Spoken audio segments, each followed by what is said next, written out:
விருதுநகரில் பிரச்சாரத்தில் ஈடுபட்டுக் கொண்டிருந்த தேமுதிக வேட்பாளர் விஜய் பிரபாகரனுக்கு ஆசையாய் சால்வை அணிவிக்க வந்த அதிமுக தொண்டரை தேமுதிகவைச் சேர்ந்த ஒருவர் அடித்து கீழே தள்ளிய நிகழ்வு அதிமுகவினரிடையே கொந்தளிப்பை ஏற்படுத்தியுள்ளது.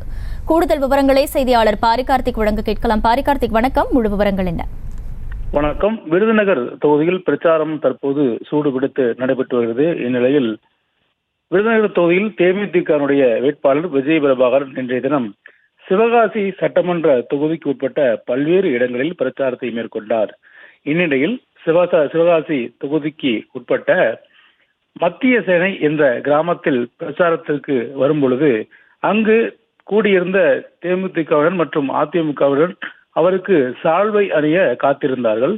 இந்நிலையில் அதிமுக தொண்டர் ஒருவர் விஜய் பிரபாகரனை நோக்கி கை நீட்டி சால்வை போட வேண்டும் என்று தொடர்ச்சியாக கூறி வந்த நிலையில் அப்போது அந்த வேனுக்கு அருகே இருந்த தேமுதிக தொண்டர் ஒருவர் அந்த அதிமுக தொண்டரை அடித்து கீழே தள்ளிவிட்டார்.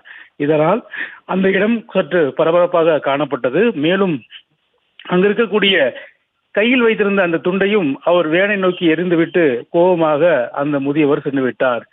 அதிமுக தொண்டர் ஒருவரை தேமுதிக தொண்டர் ஒருவர் அடித்து அந்த பிரச்சார வேனுக்கு அருகிலே கீழே தள்ளிவிட்டது அந்த இடத்தில் பெரும் பரபரப்பை ஏற்படுத்தியது. முழு விவரங்களுக்கு நன்றி பாரிகார்த்திக். செய்திகளை உடனுக்குடனும் துல்லியமாகவும் தெரிந்து கொள்ள சப்ஸ்கிரைப் பண்ணுங்க.